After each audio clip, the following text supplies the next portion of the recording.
Assalamualaikum dan salam sejahtera. Hari ini kita berjumpa lagi dalam forum penutup kempen kemerdekaan ISMA 2023. Jadi untuk buat pengetahuan semua, ISMA telah melancarkan kempen Ini Negara Perjuangan dengan tema Perkukuh Identiti Kebangsaan Budaya Bangsa Merdeka. Jadi untuk hari ini, forum kali ini bertajukkan Perkukuh. Jadi untuk forum kali ini, tajuknya adalah Pencairan Identiti Kebangsaan, Merdekakah Kita? Jadi Alhamdulillah kita bersama dengan dua panel jemputan. Panel pertama kita, Ustaz Syuhaib Arumi selaku pengerusi Presiden ISMA, Ikatan Muslimin Malaysia.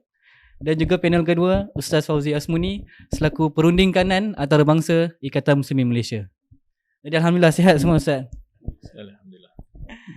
Jadi kita bermula dengan round yang pertama. Kita tujukan kepada Ustaz Syuhaib.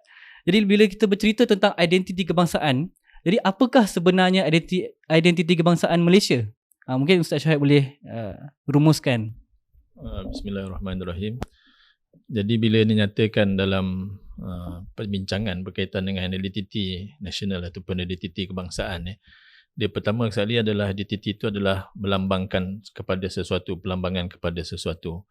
Contoh kalau kita cuba analogikan kepada identiti seseorang individu, maksudnya identiti adalah namanya, sejarah hidupnya, keturunannya, tempat tinggalnya, tempat asalnya dan sebagainya. Dan itulah adalah identiti yang melambangkan kepada seorang individu. Jadi dalam konteks yang kita bincangkan pada petang ni, identiti berkaitan dengan identiti kebangsaan, dalam konteks itu adalah identiti negara ni, Malaysia. Jadi kat situ sebenarnya mesti bukan sahaja merangkumi sejarahnya yang pendek, tapi adalah sejarahnya dari awal. Dan sebenarnya bermula daripada seawal ratusan tahun yang lepas lah, yang dahulu. Dan kalau kita boleh lihat balik sejarah yang membentuk kepada identiti kebangsaan ni, ada beberapa elemen atau beberapa aspek lah dalam konteks negara ni. Yang pertama adalah dia mesti ada satu kepercayaan. Yang di situ nyatakan dalam, dan ini pun dah dinyatakan dalam perlembagaan persekutuan kita, agama bagi persekutuan ataupun agama negara ni adalah agama Islam. Itu dia punya nombor satu identitinya. Jadi bermakna di situ, dan juga dah dihuraikan dalam perlembagaan, maksudnya agama-agama lain boleh diamalkan, boleh dianuti oleh bangsa-bangsa ataupun agama lain, tapi tunggak ataupun dia punya utamanya yang memimpin ataupun yang menjadi dasar kepada negara ni, identitinya adalah Islam. Itu yang pertama. Yang kedua, mesti ada satu kelompok bangsa yang dianggap sebagai identiti kebangsaan, iaitu agama ataupun bangsa-bangsa Melayu. Dan kita faham dalam asal usul tanah ni ataupun tempat negara ni adalah asalnya nama adalah tanah Melayu ataupun dipanggil rumpun Melayu, alam Melayu, pelbagailah Nusantara dan sebagainya. Dan di situ kalau kita lihat bagaimana sebenarnya berlaku beberapa perkembangan ataupun beberapa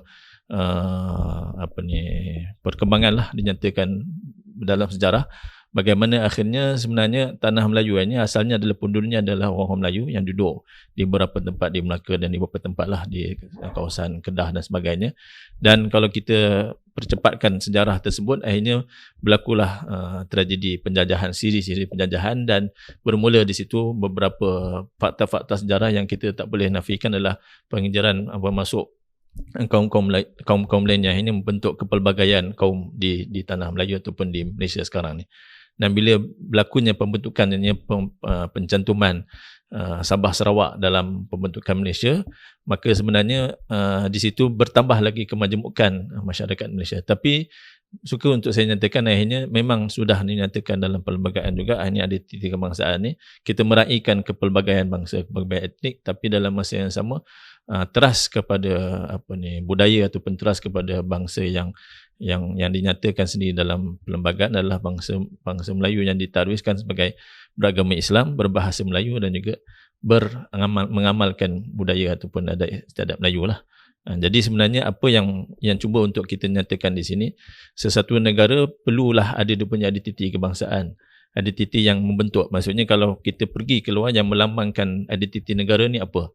Mesti dia punya, dan dia bukan sekadar itu saja. Yang ketiga saya sebut adalah juga elemen bahasa ataupun elemen pertuturan di kalangan masyarakat ataupun rakyat satu-satu negara. Jadi dengan kemajemukan negara kita ini, ya, kita ada amalan kaum-kaum lain yang berbahasa-bahasa daripada namakan bahasa ibunda lah. Tapi juga menyatakan bahawa untuk pembentukan negara Malaysia ni perlunya ada satu bahasa yang dianggap sebagai bahasa kebangsaan. Dan memang tu pun dah maktub dalam perlembagaan bahawa bahasa Melayu adalah bahasa kebangsaan. Dan ini sebenarnya perlu dianggap dan diperkasakan. Dan boleh kita bincangkan secara huraian nantilah. Jadi itu antara perkara-perkara yang utama yang membentuk identiti nasional, iaitu agamanya agama Islam, bangsa Melayu dan bahasa Melayu itu sebagai bahasa pertuturan rasmi dalam rakyat Malaysia. Dan sebenarnya juga adalah raja-raja Melayu yang sebenarnya memiliki kedudukan yang sudah terjamin ataupun termaktub dalam perlembagaan untuk dipertahankan, dan juga kedudukan dan kedaulatan mereka yang menjadi payung kepada rakyat ataupun Malaysia keseluruhannya. Okey, maknanya identiti budaya kita tu satunya adalah beragama Islam, agama Islam tu sendiri, kemudian dari segi bahasa. Jadi satu persoalan, so bila kita cerita tentang identiti kebangsaan yang kita ada sekarang ni, adakah polisi ataupun undang-undang yang ada sekarang ni dia melindungi identiti tersebut ataupun dia mencairkan identiti tu? Itu satu persoalan yang mungkin Ustaz Fauzi boleh ulas, insya-Allah. Bismillahirrahmanirrahim. Terima kasih Saudara Firdaus, Ustaz Suhaib, ahli panel kita pada hari ini. Jadi secara umum, kalau kita mengimbau sejarah lepas, maka kita adalah merupakan satu negara dengan identiti yang amat kuat dari sudut Melayu Islam. Tetapi apabila datang penjajahan, maka kita ada perubahan sedikit, kan, sebab kita dah mula hidup dalam satu masyarakat majmuk, dan perlembagaan kita pun dia mengekalkan beberapa perkara yang berkait dengan Melayu Islam, dan di masa yang sama dia memberikan ruang juga kepada kaum-kaum lain untuk hidup di Malaysia, dan diberikan peruntukan tersebut dari segi perlembagaan dan juga undang-undang. Jadi perlembagaan yang ada pada negara kita sekarang ni adalah merupakan satu perlembagaan yang kita anggap sudah pun dipersetujui dan bersama, kan, antara raja-raja dan juga pimpinan-pimpinan masyarakat, kan, parti, badan-badan, ada referendum dan seumpamanya yang berlaku pada masa itu membentuk perlembagaan tu. Dan perlembagaan itulah sebenarnya adalah merupakan rujukan tertinggi dalam menentukan bentuk ataupun rupa paras negara kita, ataupun apa yang kita panggil sebagai identiti negara ataupun etos negara dan seumpamanya.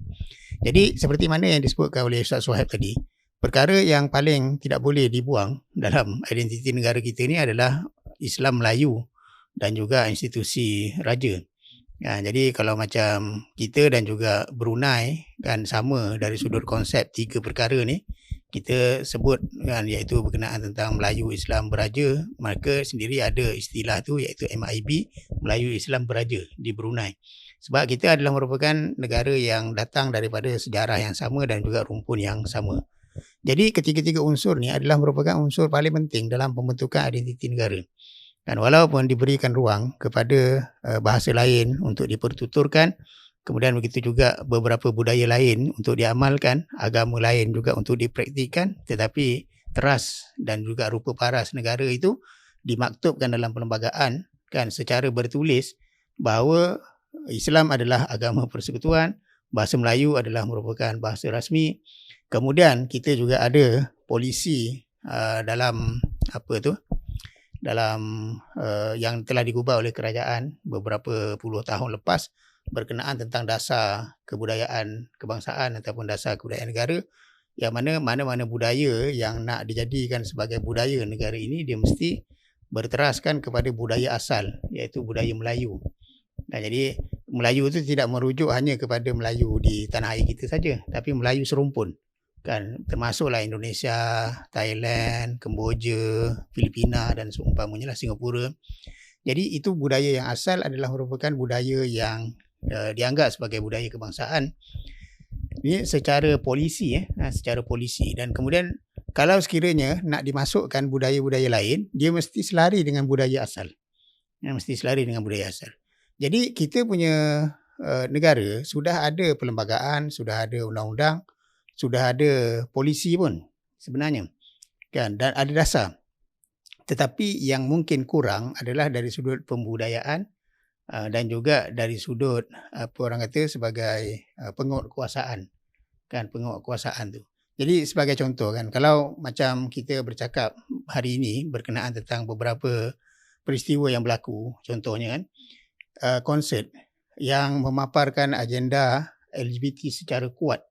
Jadi kita melihat dekat situ kan, adakah itu bertepatan dengan kita punya perlembagaan dan undang-undang? Jawapannya sudah tentu tidak. Tetapi kenapa boleh terlepas? Isunya adalah penguatkuasaan. Sama juga bila kita bercakap tentang bahasa. Bahasa Melayu adalah merupakan bahasa kebangsaan kita, bahasa negara kita. Tapi adakah digunakan secara meluas? Itu penguatkuasaan. Dan yang lebih malang lagi, sebagai satu contoh yang mungkin sensitif bagi setengah pihak, contoh seperti sekolah vernakula yang masih tidak menekankan bahasa Melayu, kan? Tapi dibenarkan disebabkan kerana isu penguatkuasaan juga. Tetapi dari segi perlembagaan, kita jelas bahawa ia amat bertentangan dengan perlembagaan dan juga dengan kita punya dasar pun. Jadi isu dia sebenarnya bukan isu pada perlembagaan ataupun undang-undang, tapi penguatkuasaan itu sendiri. Dan kemudian satu juga perkara lain yang amat berkait dengan masalah ni adalah kebanjiran budaya luar masuk ke dalam negara kita ni pun saya dapati dia tidak dikawal dengan begitu baik. Kerana sekarang kita dah duduk dalam satu dunia yang dipenuhi dengan permainan dalam media sosial, yang mana di sini kawalan terhadap media sosial tu dia berlaku dengan bentuk yang amat-amat longgar.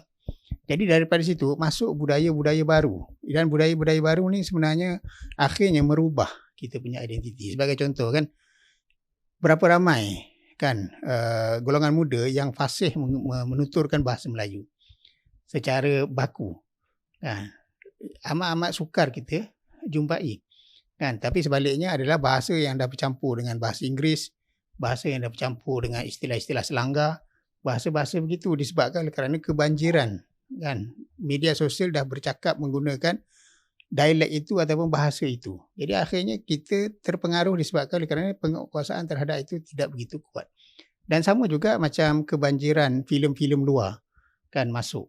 Kan saya kalau tengok dekat TV, saya rasa filem luar dan juga filem tempatan mungkin sama banyak. Kan mungkin sama banyak. Jadi daripada situ masuk budaya luar secara kita tidak sedari. Bukan sahaja bahasa dari sudut budaya dari sudut budaya pertuturan, tapi begitu juga cara menghormati ibu bapa, cara menghormati orang tua, kemudian hatta pemakanan pun. Sebenarnya pemakanan juga memberikan kesan kepada kita punya budaya. Orang Melayu dia makan bersila menggunakan tangan, kan? Dia akan berbeza dengan orang yang duduk di meja menggunakan sudu dan garpu dan pisau. Jadi karakter itu pun dah berbeza. Kan? Karakter itu pun berbeza. Tapi oleh kerana budaya itu tidak dikawal, akhirnya dia menyebabkan perubahan identiti secara tidak sedar untuk satu tempoh yang panjang. Jadi isu dia bukan sebab tidak ada perlembagaan, bukan sebab tidak ada undang-undang, bukan sebab tidak ada dasar, tidak ada polisi, tetapi isu dia adalah isu penguatkuasaan dan betapa seriusnya kita, kerajaan dan juga masyarakat untuk mempertahankan identiti tersebut. Menarik bila Ustaz kata mengenai tentang macam mana kalau identiti Melayu tu dulu budaya yang sopan santun, even cara makan dia pada cara yang ada cara yang keunikan dia sendiri dan ada dia punya falsafah tu sendiri. Tapi sampailah sekarang kalau kita nak compare sangat jauh. Mungkin satu soalan kepada Ustaz Syuhaib kan. Bila mana berlaku pencairan identiti itu sendiri kan. Apakah punca-punca yang mungkin kita boleh kenal pasti sebab dia? Antara punca yang utama untuk berlaku pencairan nanti identiti nasional ataupun identiti kebangsaan ni, yang utama sekali adalah kesan-kesan langsung daripada penjajahan, dan terutama untuk pada tahun-tahun terakhir Perang Dunia yang Pertama, iaitu penjajahan daripada British. Jadi British ataupun Inggeris ketika itu datang ke negara kita. Sebenarnya kita adalah negara yang merdeka, negara yang berdaulat. Empayar Melaka ni, bahasa Melayu sebagai contoh, pernah menjadi bahasa lingua franca lah. Tapi itu pun sekarang dah jadi nostalgia. Satu benda-benda yang kita boleh kenang-kenangkan, tapi sebenarnya dari segi apa yang disebut oleh Ustaz Fauzi, jadi sudah luntur dia punya pelaksanaan ataupun dia punya aplikasi dalam pertuturan harian kita dan juga dalam untuk berkomunikasi. Bahasa ni sebenarnya adalah perlembangan kepada ketinggian sesuatu peradaban. Lagi tinggi dia halusnya, lagi seninya bahasanya, maka boleh dilihat ketingginya peradaban satu-satu bangsa atau satu-satu tamadun. Jadi bila penjajah ni datang dalam konteks Inggeris ni terutamanya, dia datang dalam bentuk imperialism ataupun kolonialism. Kolonialism ni maksudnya bukan sekadar mereka nak menjarah tanah kita, mengambil hasil bumi, mereka sebenarnya mengubah etos negara ni. Dia mengubah 100% negara kita ni. Asalnya mereka ni macam nak ubah, hanya mereka berunding dengan raja-raja Melayu ketika itu, mereka mahu meletakkan di negara-negeri tertentu residen-residen, penasihat-penasihat. Mereka mahu berkongsi kuasa. Mereka memisahkan, hanya kekallah Raja Melayu untuk memegang hal-hal berkaitan dengan orang Melayu dan juga agama Islam, tapi mereka mengambil bakinya, pentadbiran sebenarnya letak pada residen-residen ataupun persujaya British. Dan di situ mereka menggunakan kuasa politik lah. Kuasa politik hanya mereka memperkenalkan dasar-dasar yang lama kelamaan mengikis identiti negara ni. Hanya pendapatan orang Melayu dan juga kawasan-kawasan besar, sebenarnya kalau dari segi fakta sudah kita lihat hanya bagaimana dilakukan satu penghapusan nilai budaya kebangsaan ni di kawasan-kawasan negeri-negeri ni, hanya sudah tidak berwajahkan kawasan Melayu. Maksudnya kawasan Melayu ni memang ada satu cara hidup, mesti ada. Maksudnya kalau kita satu tempat ni lah kawasan negara kita, kawasan orang Melayu, kawasan orang Islam, ada masjidnya, ada budaya dan sebagainya. Tapi bagaimana akhirnya berlaku kolonialisme di negeri-negeri tersebut, akhirnya urusan-urusan ekonomi, urusan-urusan mungkin itu adalah biji timah yang jadi utamanya, sumber utamanya, aktiviti utama pelumbungan dan sebagainya dikuasai oleh kaum selain Melayu. Dan ini bagaimana Melayu masih mengkekalkan. Dan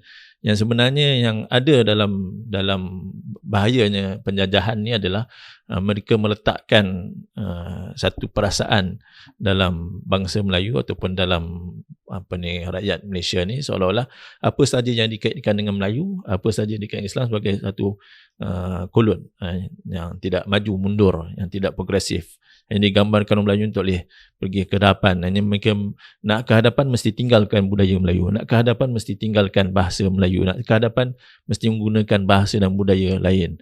Dan akhirnya benda tu lama-lama kelamaan kalau kita nampak sudah diterima sedikit sebanyak oleh masyarakat. Akhirnya mereka tidak mahu sinonimkan dirinya dengan Melayu-Melayu. Mereka jadi janggal dengan perkara-perkara tersebut, adat-adat dan budaya tersebut. Hanya pantun-pantun ni hanya menjadi satu deklamasi dalam pertandingan-pertandingan di sekolah sahaja, tapi tidak menjadi bahasa perantaraan kehalusan budaya itu. Dan sebenarnya ni memberi kesan cara sosial, cara kita bermasyarakat.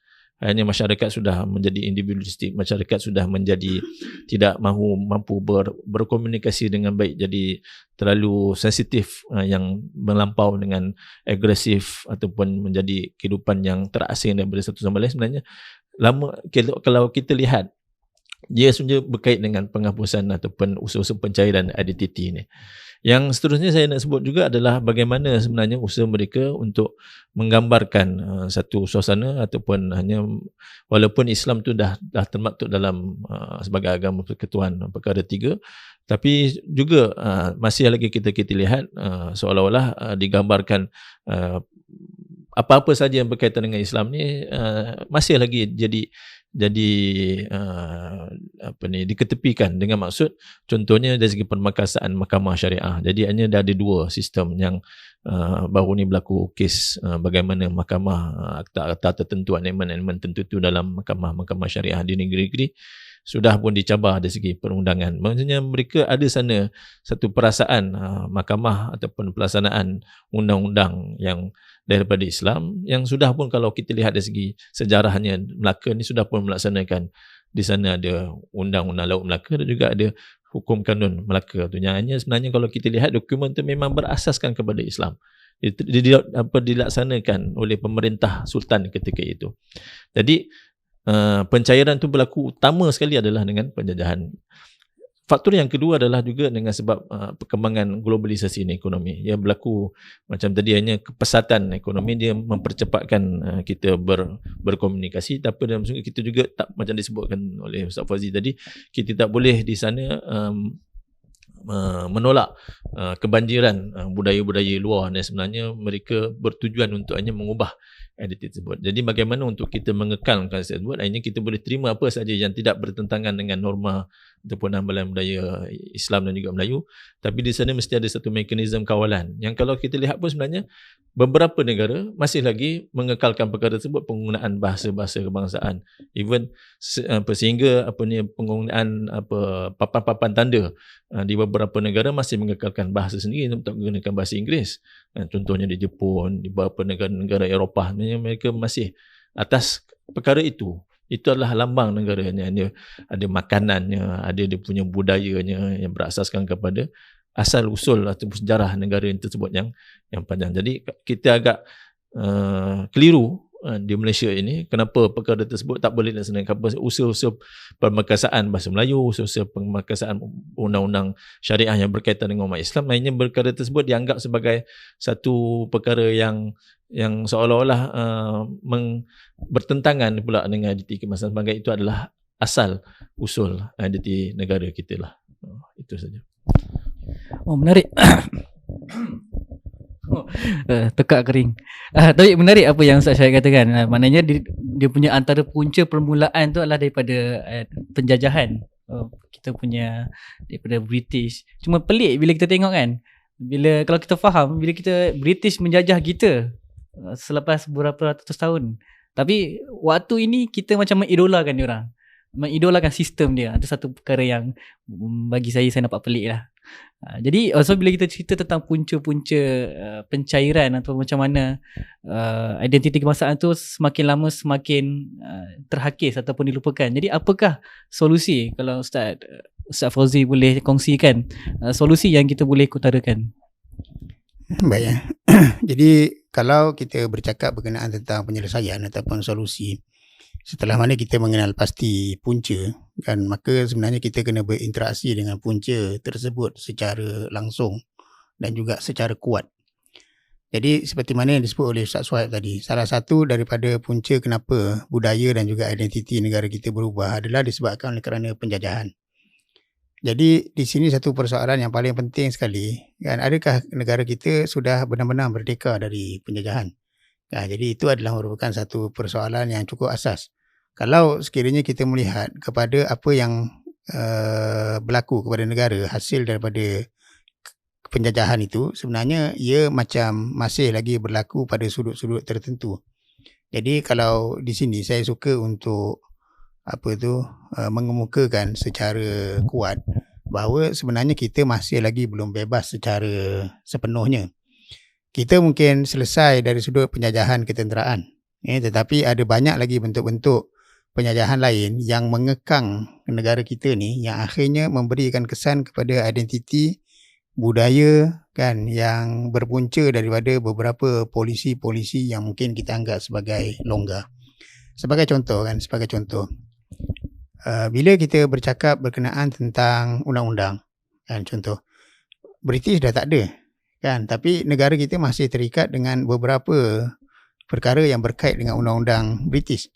Jadi walaupun ada di sana mahkamah syariah yang telah diperjuangkan dengan begitu kuat kan oleh golongan Islamis dan juga oleh pengamal undang-undang Islam, daripada satu tahap naik ke satu tahap, tapi kita melihat sampai pada hari ini dia seolah-olah ada ceiling kan, disebabkan oleh kerana kan ada beberapa budaya undang-undang British yang masih lagi mengekang. Dan sekarang kalau sekiranya kita amati secara kuat dan secara mendalam kan, sebenarnya macam tolakan yang berlaku sekarang dia nak pergi ke belakang balik kan, seolah-olah untuk menindakkan balik kan peranan dan juga bidang kuasa mahkamah syariah kan. Jadi sebab apa berlaku begitu? Sebab keterikatan kita kepada undang-undang British tu dan juga budaya perundangan British tu sebenarnya terlalu kuat sampai golongan yang pengamal undang-undang yang Islam semua ni, dia berusaha dengan cukup kuat macam mana pun akhirnya dia tertolak juga ke belakang kan, disebabkan oleh kerana itu. Dan benda ni dia bagi kesan kepada identiti sebenarnya kan, dia bagi kesan kepada orang kata budaya kan. Sebab contoh kesan yang paling langsung yang kita boleh tengok contohnya macam dalam isu beberapa kes yang melibatkan ajaran-ajaran yang telah diwartakan sebagai ajaran sesat yang kemudian nak diwartakan sebagai ajaran tidak sesat kan. Jadi itu sebenarnya amat berkait dengan identiti negara dan amat berkait dengan kita punya budaya. Dan begitu juga kalau sekiranya kita melihat kepada ekonomi kan, adakah kita telah merdeka sepenuhnya dari segi kuasa ekonomi? Kuasa ekonomi sebenarnya memberi kesan juga kepada cara hidup. Kan contoh macam bila kita tengok masyarakat sekarang ni jadi terlalu materialistik, terlalu memikirkan masalah-masalah yang berkait dengan perut dan kemudian terlalu banyak masalah rumah tangga kan, akhirnya kita tengok masalah dia punca daripada ekonomi sebahagian tu. Kan kenapa berlaku pergaduhan suami isteri, kenapa berlaku perceraian? Adakah kita punya budaya bercerai? Budaya kita bukan bercerai. Budaya kita adalah keluarga bahagia. Tapi kenapa berlaku perceraian yang begitu banyak? Kan di antara puncanya adalah kerana tekanan ekonomi. Kan? Jadi tekanan ekonomi sebagai contoh kan. Bila sistem ekonomi kita ni dia masih lagi berpandukan kepada sistem ekonomi barat yang tidak mengasingkan dari segi penugasan lelaki dan perempuan. Cuba kita tengok dekat tol perempuan jaga sampai ke malam. Dekat kilang perempuan bekerja sampai pukul 3 pagi. Sedangkan dia ada suami, dia ada anak-anak. Jadi bukankah itu merubah kita punya budaya? Kan sudah tentulah itu akan merubah kita punya budaya. Jadi fungsi suami dalam kita punya budaya akan berubah, fungsi isteri dalam kita punya budaya juga akan berubah. Jadi cara anak-anak berinteraksi dengan mak ayah juga akan berubah disebabkan kerana tekanan-tekanan ekonomi.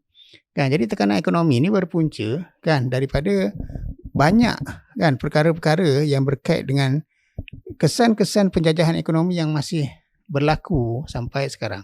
Sekarang semua orang susah hati dah. Harga barang tak menentu. Kan kemudian harga bekalan makanan asasi pun dah tak menentu. Jadi bukankah itu memberikan tekanan kan kepada semua dan merubah karakter kan, merubah perangai. Kan jadi sudah tentulah akan merubah perangai. Jadi itu pembudayaan dari sudut kesannya kan yang langsung hasil daripada kesan-kesan penjajahan ekonomi yang masih lagi wujud. Dan begitu juga dengan kalau sekiranya kita tengok cara fikir dan juga budaya sendiri pun. Cara fikir dan juga budaya sendiri pun, kita masih ada dalam kalangan masyarakat kita yang mengagungkan barat lebih daripada negara sendiri. Jadi itu kesan daripada apa? Itu sebenarnya kesan daripada penjajahan. Dan benda itu masih berlaku sekarang. Jadi sebab tu kan cara makan, cara berinteraksi, cara berpakaian, kan semua sudah berubah. Kan semua sudah berubah disebabkan kerana orang lebih bangga kan berpakaian ala barat lebih daripada kebanggaan dia berpakaian ala tempatan Melayu dan seumpamanya. Kan kerana jadi itu? Kan kerana apa? Kerana kan kesan pemikiran tu masih lagi wujud dalam kalangan masyarakat kita. Jadi di sini bila kita nak pergi kepada solusi, sebenarnya kita kena kena buat satu keputusan yang betul-betul nekat. Kan kita nak negara kita ni identitinya macam mana? Apa yang saya tengok sekarang ni adalah identiti negara macam mana itu tidak dibincangkan. Sebaliknya, dia akan jadi apa yang akan jadi. Dan dia akan jadi berdasarkan kepada tekanan-tekanan daripada luar. Maka begitulah akhirnya negara kita akan jadi. Jadi di sini perlu ada satu ketegasan yang sungguh-sungguh. Yang paling minima sekali adalah pertahankan perlembagaan. Dan juga pertahankan polisi dan juga dasar yang sedia ada. Jadi kalau itu pun kita tak boleh nak pertahankan. Kan? Jadi apatah lagi kalau kita nak pergi ke satu tahap yang lebih ke depan. Kan? Jadi contoh macam isu kan, yang berkait dengan perlembagaan undang-undang polisi ni. Contoh macam tuntutan Komango yang berlaku beberapa belas tahun yang lepas. Sebenarnya ia masih lagi dituntut. Kan? Cuma kita sedar tak sedar saja pergerakan tu masih lagi bergerak. Kan? Jadi yang kita nampak mungkin kan tuntutan Komango beberapa belas tahun lepas. Kemudian kita mungkin nampak tuntutan ICET beberapa tahun yang lepas.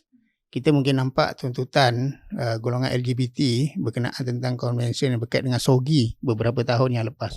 Tapi sebenarnya benda tu berjalan berterusan sampai sekarang.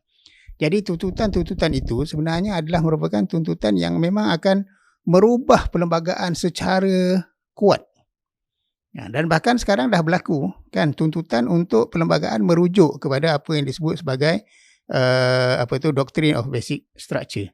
Jadi ini juga satu perkembangan berkenaan tentang ancaman terhadap kita punya perlembagaan. Kan jadi kalau yang ini pun kita tak mampu nak pertahankan, kan apatah lagi perkara yang lain. Jadi ini perkara yang paling asas. Kemudian yang kedua iaitu berkenaan tentang mempertahankan institusi-institusi yang sedia ada. Institusi yang sedia ada ni saya maksudkan institusi beraja. Ya, di antara yang paling asas sekali, sekarang pun orang dah mula bercakap tentang institusi beraja, bukan sekarang, dah beberapa tahun lepas pun orang dah mula petikaikan itu, petikaikan ini. Kemudian yang keduanya iaitu berkenaan tentang institusi-institusi yang berkait dengan Melayu Islam. Contohnya seperti kan institusi Jabatan Agama, Jabatan Mufti, Majlis Agama, JAKIM, YADIM, PERKIM. Kan, jadi ini semua sebenarnya adalah merupakan badan-badan yang sentiasa dikritik.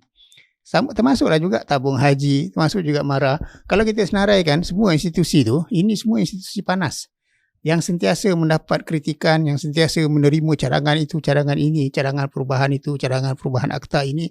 Jadi itu adalah merupakan institusi-institusi yang rasmi yang ditubuhkan oleh pihak kerajaan yang sebenarnya mesti dipertahankan sebab dia berkait dengan identiti negara kita. Kan, dan dia memberikan satu impak yang cukup besar kepada cara kan hidup masyarakat. Kemudian yang ketiga, kan mempertahankan institusi-institusi tidak rasmi yang wujud dalam struktur masyarakat. Di antaranya contoh macam institusi masjid, institusi jawatan kuasa penduduk, kan institusi surau, kan kemudian begitu juga kan beberapa institusi-institusi dalam masyarakat yang wujud dalam bentuk NGO ataupun kesatuan-kesatuan Islam ataupun kesatuan-kesatuan sekerja di tempat kerja, kesatuan-kesatuan Islam sekerja di tempat kerja, ataupun ada setengah tu dia buat koperasi-koperasi keluarga, koperasi-koperasi masyarakat. Jadi institusi-institusi ini sebenarnya adalah merupakan badan-badan yang tidak rasmi dalam masyarakat dari segi strukturnya, tapi dia mengukuhkan budaya. Sebagai contoh, kalau sekiranya kita pergi kepada institusi masjid saja pun, institusi masjid dia memberikan satu kesan yang amat langsung kepada cara hidup masyarakat di sekelilingnya. Jadi masyarakat akan jadi bergotong royong, masyarakat akan jadi saling kenal mengenali, masyarakat akan jadi jaga keluarga disebabkan oleh kerana satu saja institusi yang wujud iaitu institusi masjid tu. Jadi kalau ini pun dirobohkan, kan habislah. Nah, jadi itu paling kurang lah beberapa perkara yang kita perlu pertahankan. Kalau kita dah dapat pertahankan semua ni, kan, maka pada masa itu kita boleh pergi kepada langkah yang seterusnya, kan, dalam mengukuhkan lagi. Contohnya macam mengukuhkan mahkamah syariah, mengukuhkan bahasa Melayu, mengukuhkan sistem pendidikan kita, kan, mengukuhkan mata pelajaran sejarah. Nah, jadi ini semua adalah merupakan satu perjalanan yang panjang, tetapi dia amat memerlukan nekat yang begitu tinggi, kan, daripada pemerintah dan juga daripada semua yang terlibat. Okey, baik Ustaz Fauzi. So bila kita ceritakan tentang kita keutarakan solusi-solusi tadi, macam yang Ustaz Fauzi cadangkan. Jadi apakah peranan NGO ISMA tu sendiri dalam kita nak mengatasi masalah kecairan identiti ni? Mungkin Ustaz Syahid boleh jawabkan, insya-Allah. Baik. Dalam hal untuk mengukuhkan ataupun mempertahankan identiti nasional ini, ISMA mengambil pendekatan untuk pergi kepada paling asas, iaitu hanya kita pergi kepada pembentukan jati diri umat ataupun bangsa umat Islam di sini. Sebab bila kita faham bahawa majoriti penduduk ataupun rakyat Malaysia ni adalah umat Islam yang beragama Islam, yang majoriti bangsanya adalah bangsa Melayu, mereka menjadi tunggak kepada pembentukan identiti nasional ini. Dan dengan itu kalau kita lihat banyak, kalau saya rasa berdekari ini sudah diperbincangkan dalam pelbagai forum dan wacana, bagaimana berlakunya pencapaian yang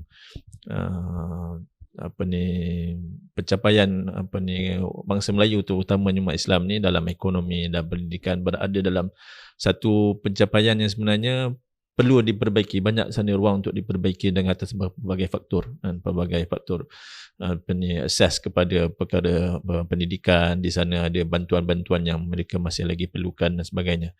Jadi ISMA mempunyai peranan untuk memperkukuhkan institusi masyarakat itu, dan kita namakan sebagai membangunkan komuniti ummah itu. Hanya kita ada satu slogan yang besar, iaitu membangunkan ummah fadilah, ummah yang membentuk negara ini yang berasaskan kepada perkara-perkara yang kuat kan untuk mereka laksanakan. Contohnya jati dirinya yang kuat pada penghayatan agamanya. Maksudnya di sana bagaimana untuk akhirnya kita mengukuhkan pegangan, mengembalikan penghayatan agama, bukan sekadar Islam tu hanya sekadar nama dan juga dalam secara rasmi, tapi hanya masyarakat sebenarnya menghayati Islam dalam aspek kehidupan, berkeluarga dengan secara Islam. Maksudnya merujuk agama dalam melaksanakan kehidupan seharian, dan di situ perlukan kerja yang asas, iaitu bagaimana untuk mendekati masyarakat ni dalam pelbagai lapisan mereka. Yang kedua adalah untuk memperkukuhkan juga di sana adalah institusi-institusi sosial ni. Dan bagaimana Ustaz Fazil sebutnya, di sana ada institusi yang tak rasmi ini yang memain peranan yang kuat dalam sejarah tamadun ataupun negara kita ni. Bagaimana sebenarnya dahulunya hanya yang menyebarkan Islam ni adalah institusi-institusi sebagai pondok-pondok. Bagaimana masjid-masjid ni sebenarnya menjadi pusat-pusat penyebaran ilmu yang berasaskan kepada Islam. Dan sebenarnya itu mendekatkan juga dengan institusi beraja. Bagaimana akhirnya para raja, kesultan-sultan memanggil ulama-ulama akhirnya untuk mengajarkan agama Islam. Akhirnya berlaku penyebaran Islam yang sebenarnya sangat-sangat pesat.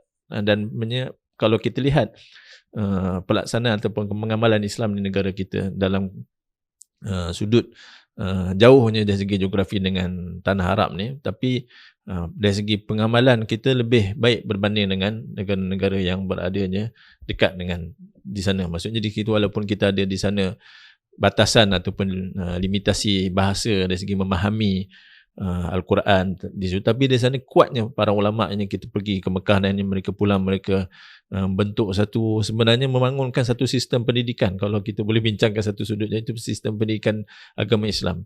Tapi kalau kita lihat juga itulah sebenarnya yang bentuk identiti negara kita satu ketika dahulu. Tapi sekarang berlakunya satu utama selepas penjajahan, macam saya nyatakan tadi, adanya satu persepsi negatif terutama dalam aliran sekolah yang berasaskan kepada agama, sekolah yang berasaskan kepada orang Melayu dan sebagainya. Jadi itu sebenarnya perkara-perkara yang sepatutnya kita atasi dan kita perjuangkan. Dan juga ISMA juga main peranan bersama dengan gabungan-gabungan pembela ataupun gabungan pejuang yang memperjuangkan hak-hak umat Islam dan Melayu ni. Sebab perkara ni dia tidak boleh dinampakkan, diperlihatkan perkara tersebut sudah cukup terjamin dengan perlembagaan dan kita boleh berpeluk tubuh. Tidak. Sebenarnya secara realitinya memang di sana adanya usaha-usaha cabaran-cabaran yang berlaku secara langsung, terutama perkara-perkara yang sepatutnya kita pun sukar untuk memahami bagaimanakah mereka boleh masih mencabar perkara-perkara yang sudah pun sepatutnya diterima. Jadi memang di sana ada satu fahaman bahawa perkara-perkara tersebut dari masa ke masa, dari hari ke hari adanya usaha yang kita boleh nyatakan tersusun dari segi usaha-usaha mereka untuk mencabar kedudukan bahasa kebangsaan, kedudukan penguasaan orang Melayu dalam pemerintahan negara dan sebagainya ni. Perkara tersebut perlu kita ambil peranan bersama dalam gabungan NGO-NGO dan juga pertubuhan-pertubuhan yang lain yang untuk memainkan peranan di situ. Dan yang terakhir juga ISMA memainkan peranan sebagai penyebar mesej dakwah. Penyebar mesej maksudnya di sana dia perlu melakukan pendekatan yang mendidik terutama kepada masyarakat semua lapisan ini dalam pelbagai segmen umur, remajanya, pemudanya, kaum wanita dan juga golongan anak-anak muda terutama dengan perkembangan teknologi di sana. Bagaimana ini mesej-mesej berkaitan dengan perkara ini. Kadang-kadang mesej-mesej seperti ini tidak menjadi arus berdana, seolah-olah tidak jadi wacana perdana yang dibincangkan. Jadi bukan untuk kita mengambil sikap tuding-menuding dan sebagainya, tapi mengambil inisiatif yang proaktif untuk akhirnya kita mendekatkan dengan golongan sasar tersebut untuk memahamkanlah perkara-perkara seperti ini. Apakah itu identiti negara, apakah sejarah negara kita dalam pelbagai pendekatan supaya akhirnya perkara tersebut sudah mudah untuk difahami. Perkara yang paling asas adalah untuk melawan di sana dipanggil ancaman pemikiran.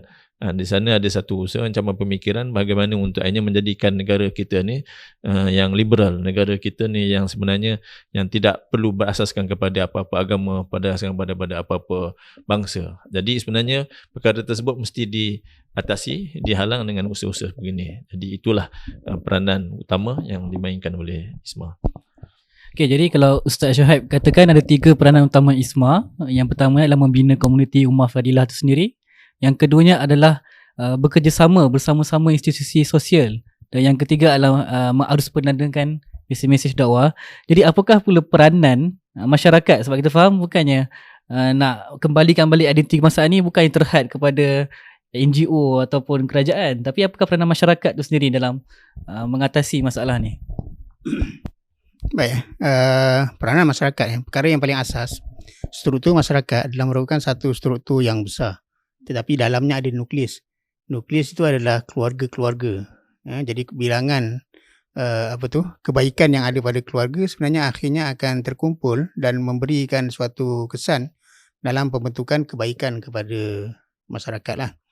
Jadi di sini perkara yang paling masyarakat kena jaga kan, yang nombor satunya adalah institusi kekeluargaan itu sendiri. Kita amat-amat berharap supaya semua keluarga dia dapat memainkan peranan dan juga memainkan tugasan dia sebagai setiap anggota keluarga. Sebagai contoh, ayah main peranan sebagai seorang ayah, ibu main peranan sebagai seorang ibu, anak-anak main peranan sebagai anak-anak. Nah, jadi peranan-peranan itu sebenarnya akan melengkapkan pembentukan keluarga tu. Sebagai contoh, apa peranan seorang ayah? Peranan seorang ayah adalah menyediakan kecukupan buat keluarga. Jadi dia perlu bekerja, dia perlu jadi orang yang rajin, dia perlu menjaga keselamatan keluarga. Jadi dia sendiri perlu menjadi seorang yang kuat. Dia sendiri perlu menjadi seorang yang cukup bertanggungjawab. Jadi kalau sekiranya setiap suami dan juga setiap ayah dalam keluarga ambil peranan tu, dilengkapkan pula oleh isteri ataupun ibu. Maknanya isteri, ibu dia memelihara keharmonian dalaman rumah kan. Kemudian dia juga bertanggungjawab untuk memastikan anak-anak ni cukup dari sudut kasih sayangnya kan, dari sudut kebajikannya kan.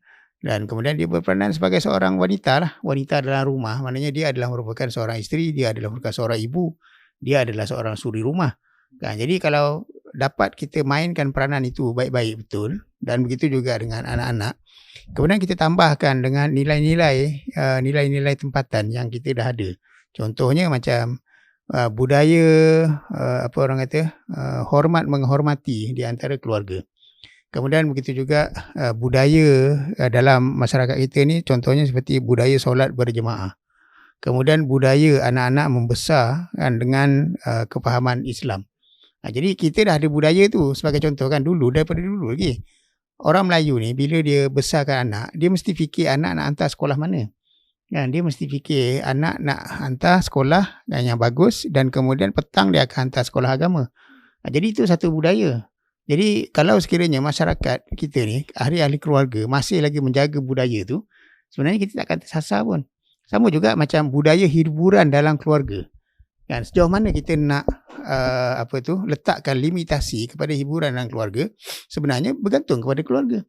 Jadi kalau keluarga ni memang jenis yang jaga, dia akan jagalah. Jadi datanglah media sosial ke, datanglah filem ke, datanglah apa, dia boleh kontrol, dia boleh kawal. Tapi kalau sekiranya dia sendiri memang jenis yang akan beli TV plasma sebesar-besar dinding tu, kemudian dia sendiri memang menyusun jadual untuk mendiamkan anak-anak dengan cara bagi handphone, kan, bagilah dia tengok apa pun. Jadi sudah tentulah budaya-budaya luar akan masuk secara kuat kepada anak-anak. Kan, jadi dia sendiri tidak menyediakan contohnya jadual belajar untuk anak. Dia sendiri tidak menyediakan suasana yang selesa untuk anak-anak belajar. Jadi sudah tentulah akan berubah budaya keluarga tu. Jadi budaya keluarga tu adalah merupakan satu benda yang paling asas sekali dalam mempertahankan kita punya identiti dan juga budaya. Kalau sekiranya semua keluarga mengambil peranan itu, kita bolehlah bercakap pula berkenaan tentang institusi tidak rasmi dalam masyarakat. Contohnya macam jawatan kuasa penduduk, jawatan kuasa masjid, jawatan kuasa surau. Itu semua adalah merupakan institusi yang tidak rasmi. Tetapi sebenarnya itu adalah merupakan satu institusi yang kalau kita pelihara sungguh-sungguh, kan, sebenarnya kita dapat kebaikan yang cukup banyak dalam masyarakat ni dalam mengekalkan kita punya identiti dan budaya. Jadi sebagaimana yang Ustaz Suhaib sebut tadi berkenaan tentang penganjuran beberapa aktiviti yang dianjurkan oleh NGO ISMA, sebenarnya benda yang sama boleh dilakukan oleh jawatankuasa masjid, boleh jawatankuasa surau. Contoh macam sekarang kita kata ISMA menyambut sambutan kemerdekaan. Kalau sekiranya jawatankuasa masjid ada kepekaan yang tinggi, dia boleh anjurkan sambutan kemerdekaan di peringkat masyarakat. Dia sendiri sebab dia ada kapasiti tu, dia ada kekuatan itu dan dia ada pasukan dia ada jawatankuasa dia. Jadi daripada situ, katakanlah surau masjid ambil satu inisiatif buat sambutan kemerdekaan. Ada forum, ada pertandingan kanak-kanak, ada peragaan pakaian-pakaian tradisional contoh dia. Kemudian ada pertandingan menulis kan, cerpen ataupun sajak ataupun apalah. Ada pertandingan deklamasi kan. Lepas tu ada pertunjukan silat. Kan? Jadi cuba bayangkan berapa banyak aktiviti yang boleh dilakukan oleh surau dan masjid dalam masa 1 bulan. Terlalu banyak. Tetapi amat bergantung kepada kepekaan yang ada pada anggota masyarakat. Jadi kalau sekiranya keluarga-keluarga ni bagus, dia berkumpul sesama mereka dan akhirnya memberikan satu carangan kepada masjid dan surau, sebab yang akan menjadi AJK Masjid Surau pun keluarga juga. Kan? Jadi daripada situ dia boleh membuat penganjuran yang macam-macam dan sudah tentu dia akan bagi kesan yang besar kepada generasi muda. Sudah tentu. Kan? Sebab dia akan membentuk sikap, dia akan memberikan pendedahan, dia akan memberikan kesedaran, dia akan memberikan semua benda. Dan akhirnya masyarakat kita akan berada dalam suasana itu. Cuba bayangkan kalau sekiranya masjid dan surau, dia buat benda yang sedemikian rupa sepanjang tahun. Kalau ada bulan kemerdekaan, bulan kemerdekaan. Kalau ada Isra' dan Mi'raj, buat sambutan Isra'. Bukan sekali ceramah saja. Kan? Tapi maknanya satu festival ataupun satu kempen yang besar kan. Kemudian bila masuk raya haji, bila masuk raya puasa, bila masuk Ma'al Hijrah, bila masuk Maulidin Nabi kan. Lepas tu ambil pula, kalau nak tambahan dia ambil sempena-sempena peristiwa-peristiwa dalam sejarah Melayu ataupun sejarah negara kan. Contohnya macam kejatuhan Melaka bulan Ogos kan, contoh kita tak sambut, tapi kata kalau surau sambut, sudah tentu dia akan bagi impak yang besar kan kepada semua kan. Dan kemudian kalau sekiranya ada kekuatan pada surau dan masjid, dia boleh bercakap terus tentang ancaman budaya luar. Dia boleh bercakap berkenaan tentang perubahan identiti negara secara langsung kan dalam masyarakat. Jadi masyarakat sebenarnya dia ada banyak peranan yang dia boleh mainkan. Cuma atas kita saja kan, masyarakat kita ni peka ke, masyarakat kita ni tak peka ke, masyarakat kita sedar ke apa yang berlaku, ataupun masyarakat kita pun jenis yang cuma sekadar nak pergi ke masjid surau untuk solat dan balik. Jadi ini benda yang kita kena laungkan di peringkat NGO buat, di peringkat kerajaan kena ada peranan yang dimainkan. Kemudian di peringkat masyarakat pun sebenarnya banyak peranan yang kita boleh senaraikan sebagai anggota masyarakat. Wallahualam. Okay, insyaAllah. Jadi kita dah sampai ke sesi pergulungan sebelum kita tamat kita punya forum ni. Jadi mungkin setiap panel kita boleh buat kesimpulan atau rumusan dalam 3 minit mengenai topik forum kita pada hari ini, pencairan identiti kebangsaan. Jadi kita mulakan dengan Ustaz Suhaib dulu. Kita lihat dalam sejarah bila Perancis menyerang utara Afrika, terutama negara-negara Algeria, Tunisia dan sebagainya, mereka datang dan juga sebenarnya apa yang mereka buat adalah mereka telah ubah satu perkara yang besar, iaitu memperkenalkan bahasa Perancis dalam sistem pendidikan, dan sehingga sekarang rakyat-rakyat di sana bahasa Perancis itu jadi bahasa utama berbanding bahasa Arab itu sendiri. Jadi perbincangan kita pada petang ini sebenarnya bukan satu perbincangan yang kosong, tapi perbincangan yang ada asasnya. Sekiranya pencairan identiti itu tidak kita kekang dan kita tidak atasi dengan satu tindakan-tindakan secara kolektif dan juga strategik, maka tidak mustahil apa yang ada pada negara kita sekarang ini dalam bentuk agama Islam sebagai agama persekutuan, bahasa Melayu sebagai bahasa kebangsaan, hanya tinggal kata-kata ataupun tulisan-tulisan dalam dokumen rasmi saja. Tapi dalam pelaksanaan harian masyarakat tidak menjadikan, sekarang ni pun sudah nampak masyarakat tidak menjadikan perkara-perkara tersebut sebagai identiti. Jadi Bahkan kalau kita lihat negara-negara boleh berbangga dengan pencapaian sudut bahasa ni sebenarnya. Tapi bagaimana sebenarnya kalau kita lihat perkara tersebut telah dilakukan satu serangan berbentuk secara tepat, akhirnya bagaimana bahasa Melayu terpinggir di tanah Melayu sendiri oleh bangsanya sendiri. Tulisan Jawi lagi lah sudah lagi hampir sekarang ni hanya wujud dalam bentuk-bentuk seni sahaja, tapi dari pengamalan. Sedangkan satu ketika dulu nak nyatakan bahasa Melayu itu adalah bahasa lingua franca, semua sahaja yang nak berurusan, nak menjalankan perniagaan, bisnes ataupun ekonomi dengan Empire Melayu ni, Melayu Melaka ni, mesti berkomunikasi dalam bahasa Melayu. Jadi itu adalah satu pencapaian yang perlu kita pertahankan. Yang terakhir, sebenarnya jasa-jasa para pejuang dahulu dalam kita menyebut kemerdekaan ni, kita tak boleh lupakanlah jasa-jasa mereka yang terdahulu. Sebenarnya bila penjajah telah menyerang, terutama ketika Portugis menyerang, sebenarnya jasa para pejuang kemerdekaan ni satu kadang-kadang kita jadi ambil secara mudah, ambil secara enteng. Sedangkan mereka telah berjaya dalam tempoh ratusan tahun tu, daripada penjajahan Portugis, kemudian Belanda, kemudian Inggeris dan juga ada pendudukan Jepun sekejap. Sebenarnya mereka telah mempertahankan identiti dengan kuat. Mereka mempertahankan Islam sebagai agama. Mereka mempertahankan bahasa Melayu. Mereka mempertahankan tulisan Jawi dalam tempoh itu. Dan itu yang sebenarnya yang perlu kita generasi yang kemudian ni balasan ataupun menghargai jasa mereka adalah untuk kita teruskan apa yang telah mereka pertahankan, iaitu apa yang kita sebut sebagai identiti kebangsaan. Boleh jadi kalau mereka, tanpa jasa mereka, kita boleh hidup sekarang ini, tahun 2023 ni, tidak ada apa-apa. Yang tinggal hanyalah, satu ketika dulu kenali sebagai ini, tapi sekarang ni sudah berubah bentuk, rupa dan wajahnya. Jadi itu yang saya nak semua nyatakan. Dan juga saya nyatakan di sini bahawa apa yang kesan dalam penjajahnya adalah mereka menanamkan mentaliti kalah dalam masyarakat kita ni. Jadi untuk melaksanakan apa yang kita bincangkan tadi, apa yang nyatakan oleh peranan NGO, peranan yang nyatakan oleh Ustaz Fauzi tadi berkaitan dengan peranan individu anggota dalam masyarakat, institusi-institusi sosial dalam masyarakat, perlu ada satu mentaliti menang, mentaliti untuk kita. Hanya sebenarnya apa yang kita buat ni perlu, maksudnya tidak cukup dengan undang-undang dan termasuk dalam perlembagaan. Itu perlukan satu usaha, dan itu bermula dengan kesediaan jiwa kita bahawa kita boleh mendaulatkan semula bahasa, memperkasakan apa yang kita ada ni untuk mencapai satu kita namakan satu ketinggian peradaban di Malaysia ni. Itu saja. Terima kasih.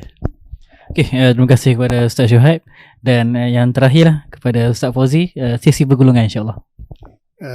Bismillahirrahmanirrahim. Kalau ada ruang sedikit untuk saya simpulkan, yang pertama sekali kan, kita menegaskan bahawa negara kita adalah merupakan sebuah negara yang memang ada identiti dan budaya yang asal.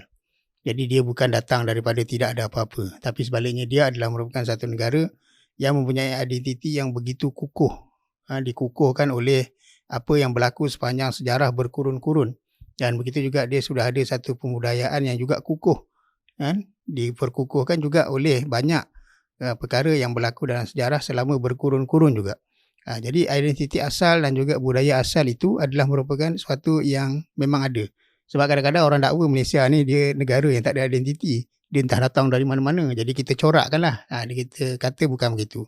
Kita ada sejarah yang panjang, kan, dan juga ada pembentukan identiti dan budaya yang telah bertapak kukuh. Kemudian penegasan yang kedua yang saya nak tegaskan kat sini adalah ancaman terhadap identiti dan juga budaya kebangsaan ataupun budaya negara kita ni sebenarnya adalah merupakan sesuatu yang hakiki berlaku. Jadi kita tidak boleh mengatakan sebagaimana dakwaan setengah masyarakat yang mengatakan bahawa kita ni takut ataupun paranoid, kan, terlalu takut dan terlalu mengandai-andaikan dan membesar-besarkan perkara itu. Sebenarnya ancaman terhadap itu, identiti itu adalah merupakan sesuatu yang merupakan pertarungan sebelum daripada kemerdekaan pun. Penjajah datang untuk apa? Bukan setakat untuk mengaut kekayaan, tetapi juga untuk mengaut kekayaan tu mereka kena ubah identiti bangsa kita. Kalau mereka tak ubah identiti bangsa kita tak akan bagi, kan, kekayaan tu kepada dia orang. Tapi bila berlaku perubahan identiti, perubahan struktur negara, perubahan kuasa politik, perubahan kuasa ekonomi perubahan itu, baru dia dah boleh dapat untung daripada negara kita. Jadi perubahan identiti itu adalah merupakan suatu yang hakiki berlaku dalam sejarah. Dan berterusan pun, bahkan sebelum kemerdekaan sendiri pun, kita bertarung dari segi konsep kenegaraan. Ada konsep yang diperkenalkan oleh pejuang-pejuang Melayu Islam dulu, nama dia konsep Tanah Melayu untuk orang Melayu. Kemudian ada satu lagi konsep yang disebut sebagai konsep Malaya for Malayan. Kan, Malaya for Malayan itu kemudiannya selepas kemerdekaan dia berkembang jadi Malaysia. Jadi Malaysia itu sebenarnya adalah merupakan satu konsep pertarungan yang dipromosikan oleh mereka, dan itu sebenarnya menjurus kepada perubahan identiti dan menjurus kepada perubahan budaya negara. Jadi ini adalah merupakan suatu yang hakiki yang kita tak boleh tolak, dan kita harap masyarakat pun sedar bahawa mereka kan berdepan dengan arus tersebut. Okay. Kemudian yang penegasan yang ketiga yang saya nak tekankan kat sini, apa juga yang akan berlaku kepada negara sebenarnya adalah merupakan apa yang akan ditentukan oleh penduduknya ataupun oleh anak bangsanya. Jadi di sini terdapat peranan kita. Kalau macam kita tengok macam yang disebut oleh Ustaz Suhaib dulu, kenapa negara kita jadi macam ni? Kan, dia jadi macam ni sebab ada orang dulu yang mempertahankan supaya tidak rosak teruk. Kan, tetapi apa pula peranan kita untuk memastikan bahawa di masa akan datang dia akan lebih baik. Jadi ini adalah merupakan peranan yang kita perlu terangkan kepada semua anggota masyarakat bahawa di sana terdapat tanggungjawab. Ini bukan satu perkara sunat, tapi merupakan satu tanggungjawab untuk kita menyambung perjuangan generasi dulu yang telah ada sebahagian tu syahid dan dah pergi meninggalkan kita. Ada yang mati, ada yang dipenjara, ada yang menerima tekanan hidup dalam buangan, ada yang sampai tak cukup makan dan seumpamanya. Kan, dan kita pula generasi pada hari ini kita perlu sambung dan majukan lagi negara kita ke arah pengukuhan identiti tersebut. Dan sekarang kan istilahnya button tu telah berada dekat tangan kita sekarang ni. Jadi di sini ada peranan yang kita kena mainkan, dan kita harap masyarakat pun sedar tentang peranan yang mereka perlu mainkan. Wallahualam.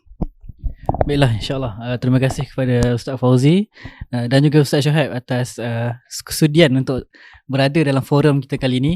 Jadi kita punya forum sampai di sini saja. Jadi saya Muhammad Firdaus bin Sani ingin mohon maaf kalau ada sebarang kekurangan sepanjang mengendalikan forum ni.